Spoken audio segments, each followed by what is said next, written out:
I still remember the exact moment everything changed. The office looked the same.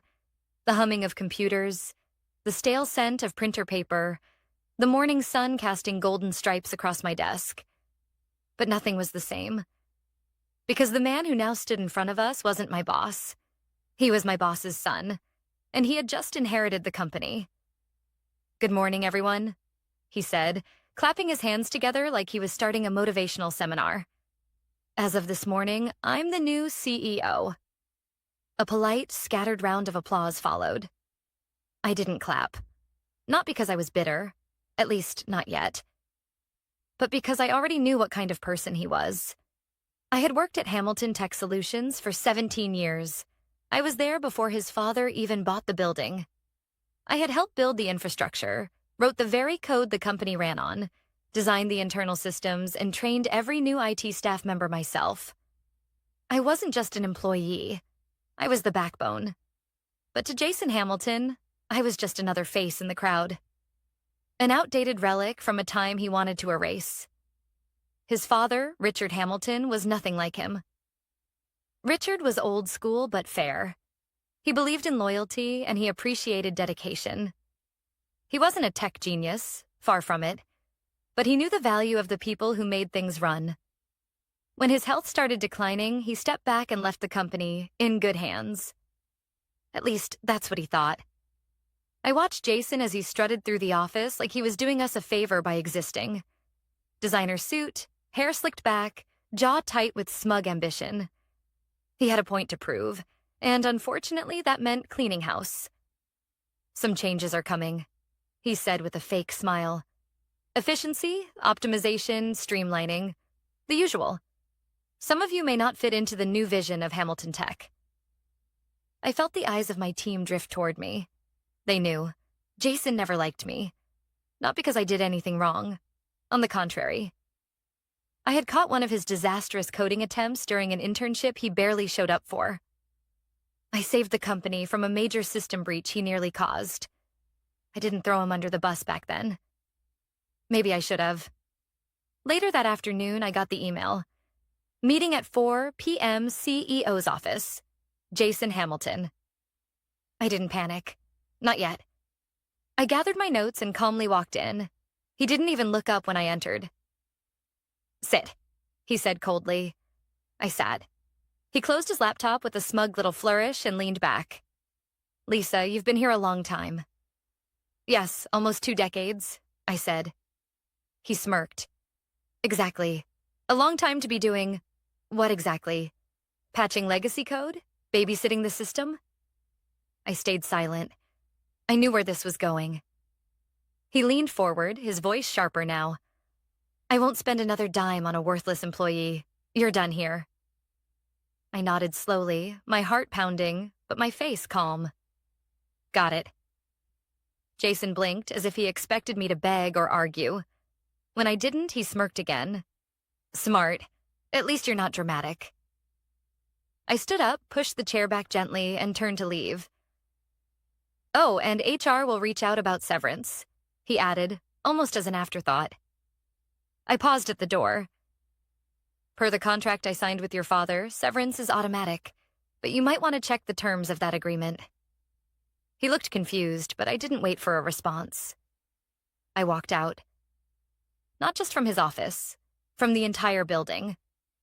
And when I got home, I opened my laptop. Because there was something Jason didn't know. When Richard promoted me to head systems architect 3 years ago, he added a very specific clause to my contract. One Jason hadn't bothered to read. One that gave me control. Control over every internal system, every access point, every security layer. And if I was ever terminated without just cause, I had the legal right to wipe the slate clean. I wasn't vengeful by nature. But what Jason had done wasn't just cruel. It was stupid. Because now he'd have to learn very quickly what this worthless employee was actually worth. I didn't sleep that night. Not because I was upset. I had long since learned not to take corporate betrayal personally, but because I was preparing. Every system, every line of code, every security protocol I had designed over the years, was now in my hands. Jason had no idea what he'd signed off on. 3 years ago, when Richard promoted me to head systems architect, I told him something very specific.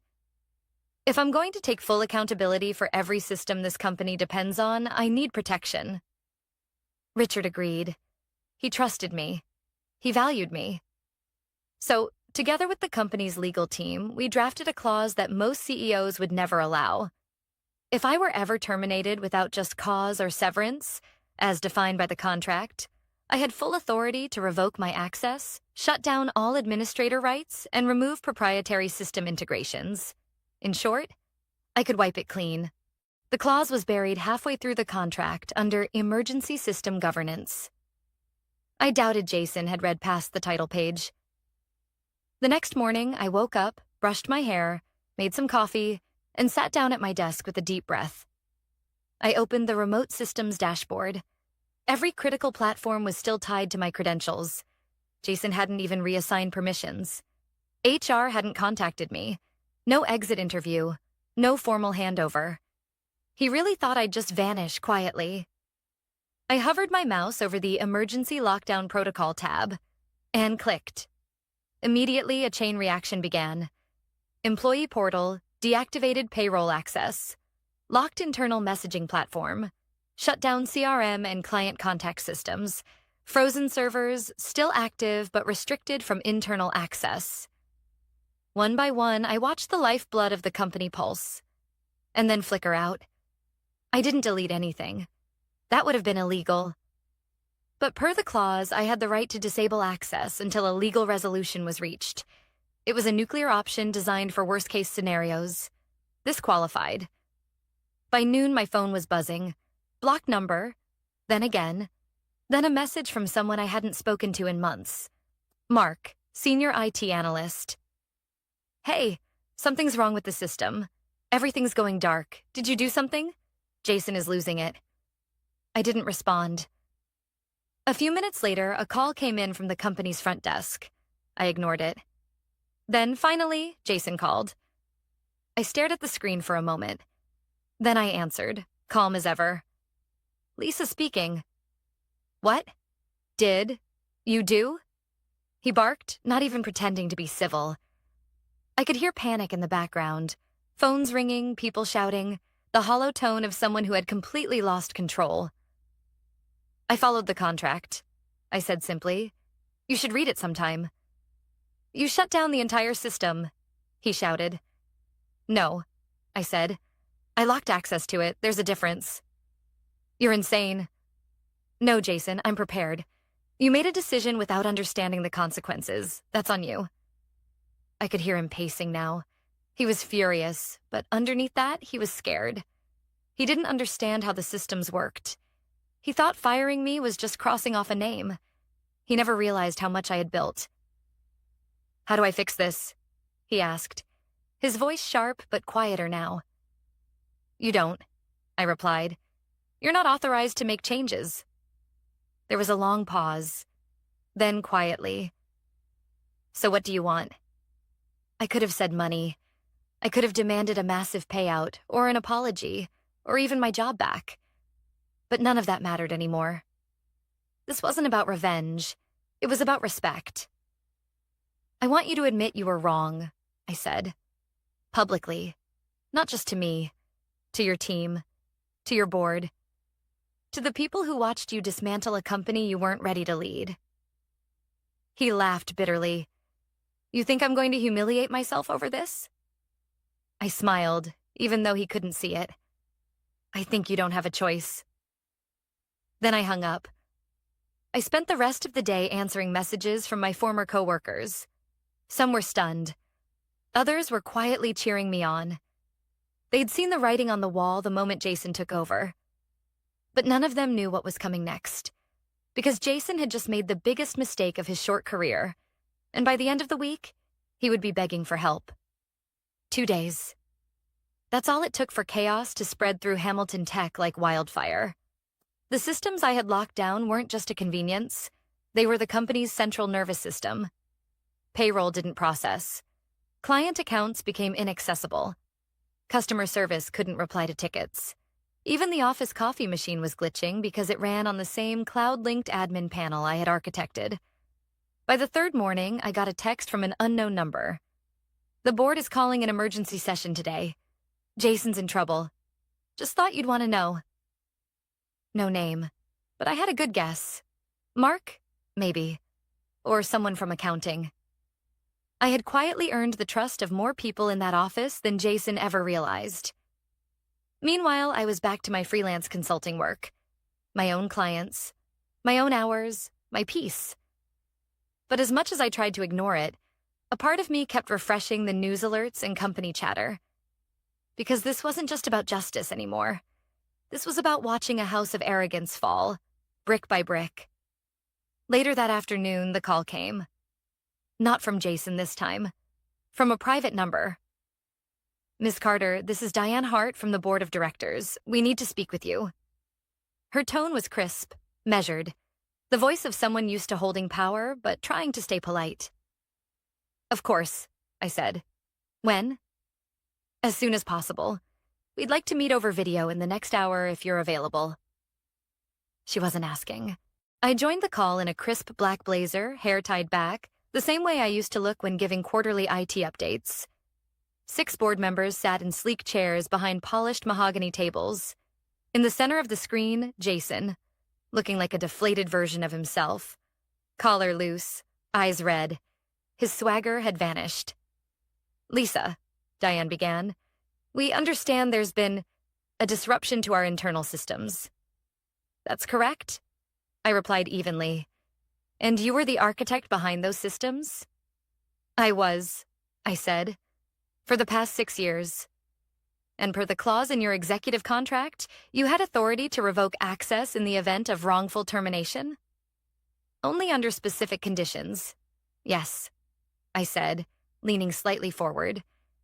"One of which was termination without severance." Jason shifted. I could tell he wanted to interject, but he didn't. He couldn't. "And you were offered no severance?" Diane asked. "I was not. Jason called me into his office, told me I was worthless, and that he wouldn't spend another dime on me." Silence. A few board members exchanged glances.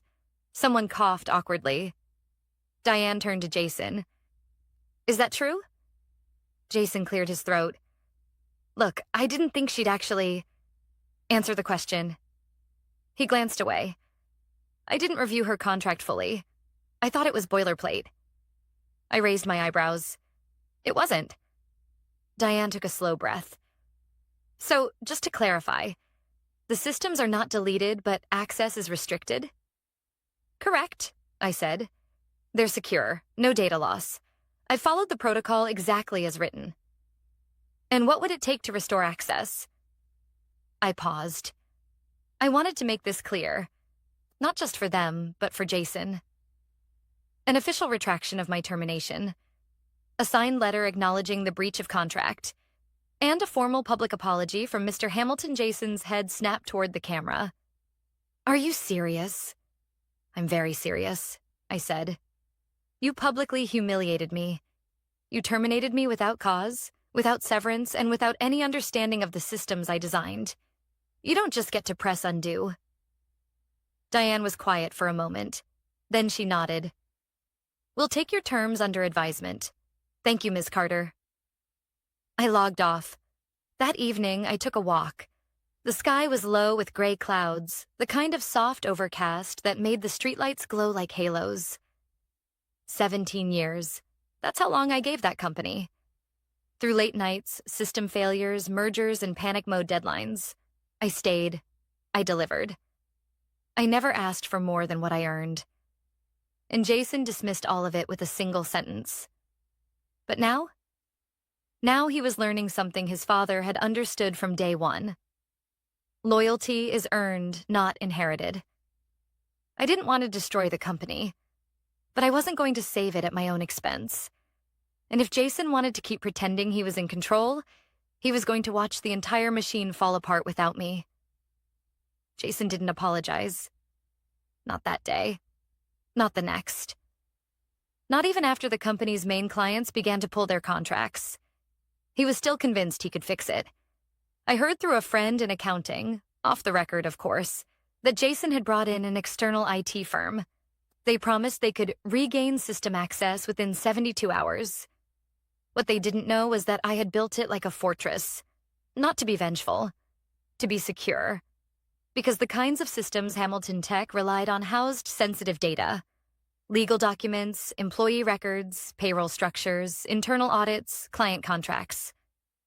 When Richard gave me full autonomy, he also trusted me to design protections in case of a breach. Ironically, I became the breach Jason hadn't seen coming. By the fourth day, the board was under pressure. Key vendors were threatening legal action. The finance department couldn't process invoices. And several government contracts, ones that required stringent security compliance, were on the verge of cancellation. That evening, my phone rang again. It wasn't Diane. It was Richard. Yes, Richard Hamilton, the founder, Jason's father. Lisa, he said, his voice slower than I remembered, but firm. I heard what happened. Hello, Mr. Hamilton, I said, surprised. I wasn't expecting your call. I should have called earlier. I've been out of it lately. But Diane briefed me. I read everything, including the contract you and I signed. There was a pause. He cleared his throat. I want you to know, I stand by that agreement. I gave you that power because you earned it, and I see now how necessary it was. Thank you, I said softly. That means more than you know. He hesitated. Would you be open to a meeting? Just you and me. No board, no Jason. I agreed. The next afternoon, I met him at a quiet cafe just outside the city. He looked older, frailer, but his eyes were still sharp. I trusted Jason to lead with wisdom, he said after we sat down. Instead, he led with ego. He looked directly at me. You were the one person I knew would protect the foundation of what we built. And now, you're the one person who can save it. I didn't reply right away. I watched him sip his tea, the cup trembling slightly in his hands. I'm not asking you to forgive him, he said. I'm asking if you'll help fix this, for the sake of the company, for the people who still depend on it. My jaw tightened. He called me worthless, in front of his staff. Terminated me like I was nothing. If I come back, I want it to mean something. Richard nodded. I understand, and I think it's time we talk about that. He slid a document across the table. It was a formal offer, not for reinstatement, but for partnership. Co-ownership, permanent rights to the system I built, a public acknowledgement of my role in Hamilton Tech's growth, and full authority to oversee the transition to new leadership. Jason? I asked, eyebrows raised. We'll be stepping down, Richard said firmly. After the board meeting tomorrow, he doesn't know yet, but it's already in motion. I blinked. And who replaces him? Richard smiled. We're open to nominations. It didn't hit me right away, but when it did, I shook my head. I don't want to run the company. I didn't say you had to, he replied, but you should be the one helping choose who does. That night, I reviewed the documents. Everything was real. The contract was airtight. And for the first time since I walked out of that building, I had peace. But I also had one more decision to make. The next morning, I stood in front of the board again. This time, not as a disgraced employee or a desperate contractor. I stood as someone whose value had finally been acknowledged.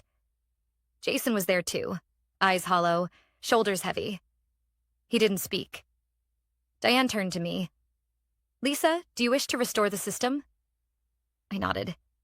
Yes, under one condition. Which is?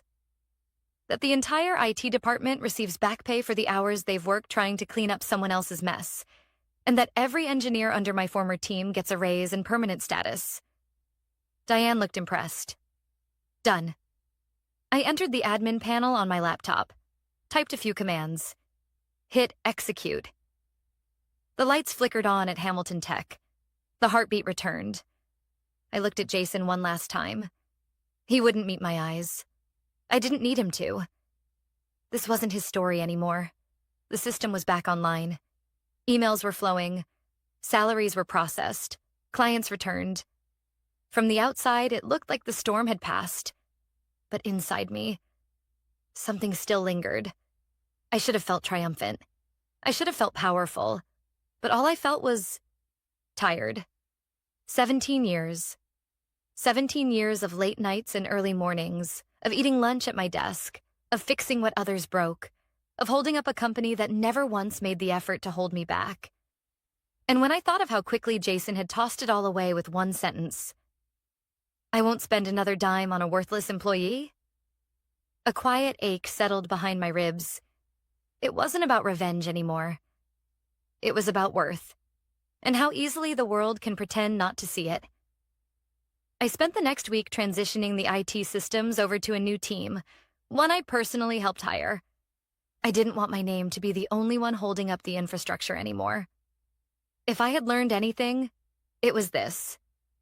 No one should ever be a single point of failure. Not even me. One afternoon, I found myself back in the old server room. The hum of machines, the blinking lights, the faint chill of recycled air. It was all exactly how I remembered it. Except now, I wasn't there to fix anything. I was there to say goodbye. Mark, my former colleague, found me there. "I heard Jason moved out of the executive suite today," he said softly. I nodded. "About time." He never said a word to anyone, just packed up and left. "Did you expect him to?"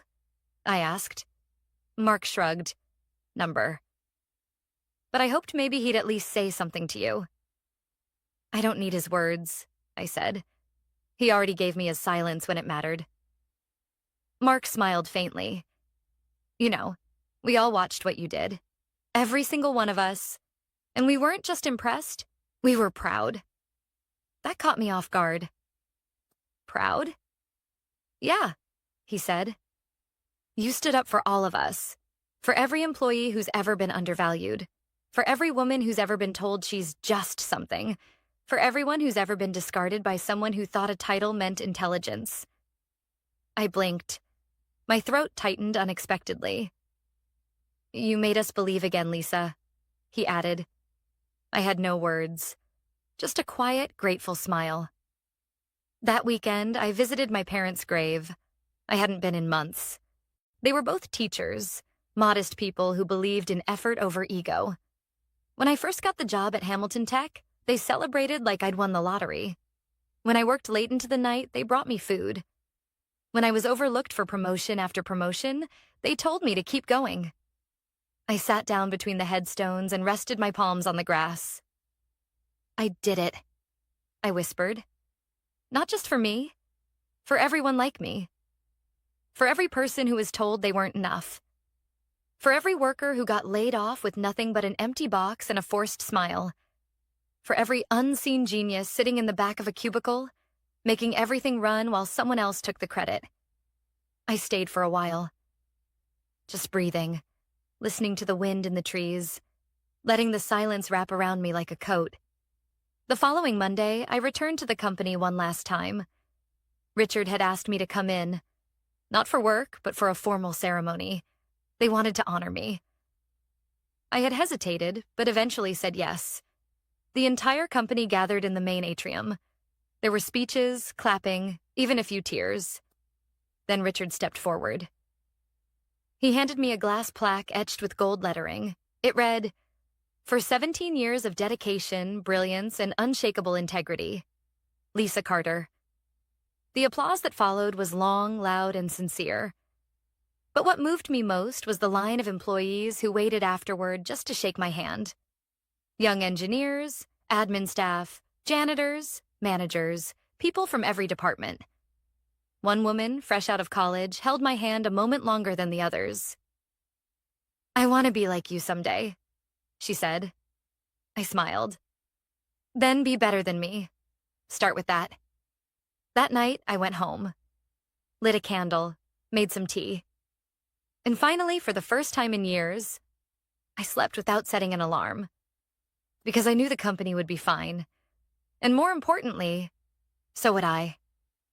2 months had passed since the day I restored Hamilton Tech systems. Life had returned to normal, at least on the surface. The company was running again, its operations smooth, its future no longer dangling by a thread. But Jason Hamilton had vanished from the tech world almost as quickly as he'd stormed into it. Word got around fast. Investors pulled out.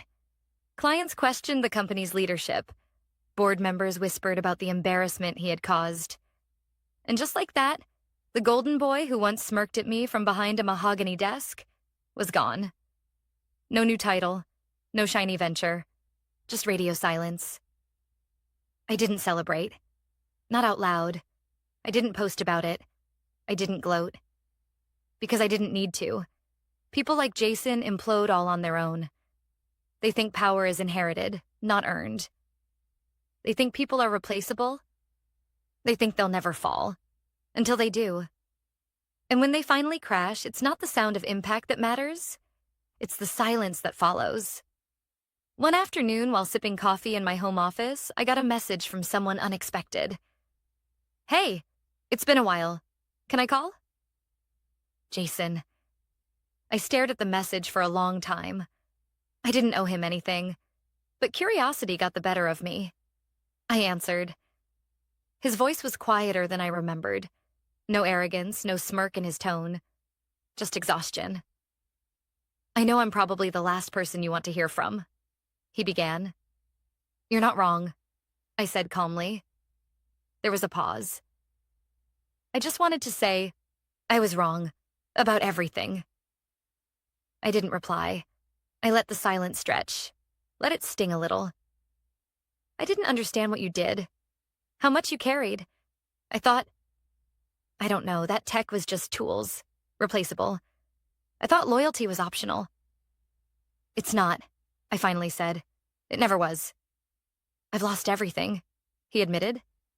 Even my dad doesn't return my calls anymore. That's between you and him, I said. Not my business.